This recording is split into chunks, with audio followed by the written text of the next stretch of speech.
Good morning students again. आपको पता है कि हम क्लॉज डिस्कस कर रहे हैं। क्लॉज में मैंने ये मुनासिब समझा है कि जो हुज़ और होम है उनको मैं अलग से भी डिस्कस करूं ताकि उसमें कोई कन्फ्यूजन न रहे। थोड़ा सा मुझे ये कॉम्प्लिकेटेड लगा बच्चों के लिए, उनको ख़ासकर होम में उसको समझना थोड़ा सा उनके लिए मुश्किल होता है, जिसके लिए मैंने मुनासिब समझा कि उसको अलग से भी डिस्कस करूं। यहाँ मैंने लिखा है होम एंड हुज़ का इस्तेमाल।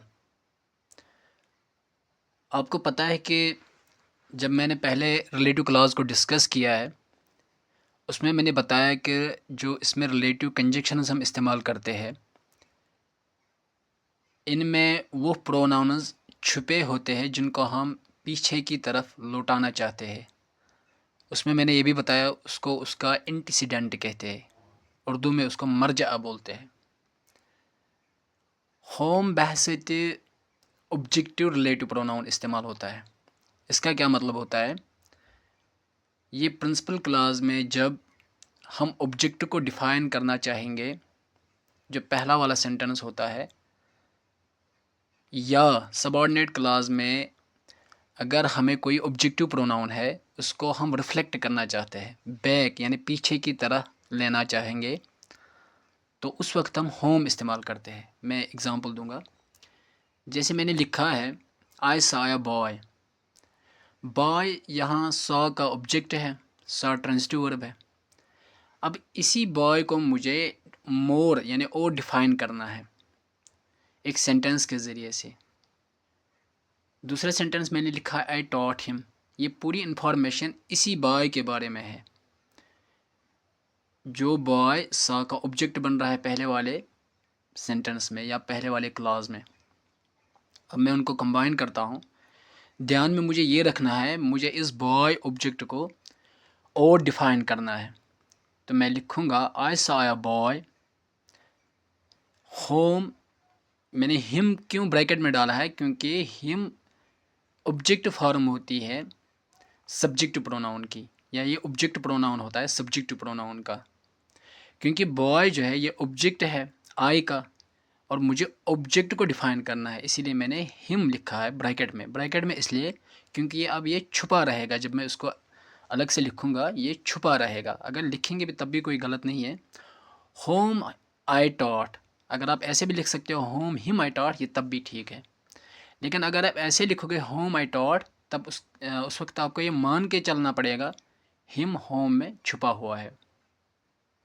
ठीक है। यहाँ और एग्ज़ाम्पल देख लीजिएगा इसके बारे में। इनको मैं फिर से रिपीट करूँगा। इससे पहले आप हुज़ को समझने की कोशिश करिएगा। अब हुज़ को देख लीजिए। हुज़ पॉजेसिव प्रोनाउन है। पॉजेसिव प्रोनाउन उस प्रोनाउन को कहते हैं जब हम दो नाउन को आपस में कनेक्टिविटी दिखाना चाहेंगे। जैसे मेरा नाम बिलाल है और दूसरे नाउन का नाम बाल है या कैप है या पेन है, और मैं इस कैप को अपनी तरफ रिलेट करना चाहूँगा। मैं ये कहूँगा ये मेरी कैप है, ठीक है ना। इसमें जो ये मेरा या मेरी लगता है ये कनेक्ट करता है कैप को बिलाल की तरफ, और ये मेरा या मेरी पॉजेसिव वर्ड हो गया, ठीक है ना।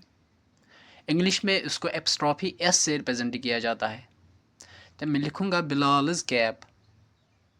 इस एप्स्ट्रॉफी एस से समझ में आता है कि ये कैप जो है बिलाल की तरफ रिलेट होती है। यही काम कंजक्शन में हुज़ करता है।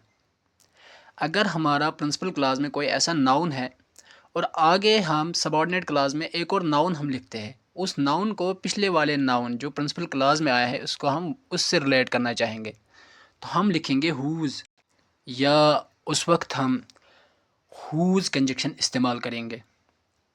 एग्ज़ाम्पल से समझने की कोशिश करिए। आई हैव अ पेन, मेरे पास एक कलम है, पेन है। या ऐसे भी लिख सकते हो दिस इज़ अ पेन। फिर मैंने अलग से लिखा है इट्स कलर इज़ ब्लैक, इसका कलर काला है ये ब्लैक जो है पजेस होता है, रिलेट होता है पेन से। पेन पहले वाले सेंटेंस में है, ब्लैक दूसरे वाले सेंटेंस में। यहाँ ब्लैक एडजेक्टिव नहीं बल्कि नाउन है।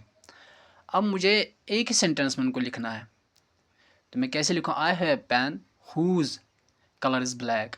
इस हुज से जो नेक्स्ट सेंटेंस में ब्लैक आया है, इसने इसको रिलेट किया है पेन से, तभी ये कहलाता है पजेसिव रिलेटिव क्लॉज। और ये इट्स जो है ये हुज में छुपा रहेगा, या आप इसको लिख भी सकते हो। आप लिख सकते हो I have pen whose colour is black. जब आप मतलब इस तरह दो नाउन को रिलेट करना चाहोगे, एक नाउन को दूसरे नाउन से रिलेट करना चाहोगे, तो उस वक्त आपको हुज जोड़ना है, हुज कंजक्शन इस्तेमाल करना है। ठीक है, उम्मीद है कि आपको समझ में आ गया होगा। आप इन एग्जाम्पल पे गौर कर लीजिए, इसके बाद आपको कोई भी कन्फ्यूजन नहीं रहेगा। इनको आप पढ़ लीजिएगा और समझ लीजिएगा। जहाँ नहीं समझ में आ जाएगा कमेंट में ज़रूर कहिएगा, ताकि मेरा ये कंसर्न है कि आपको कोई कन्फ्यूजन ना रहे। Stay blessed.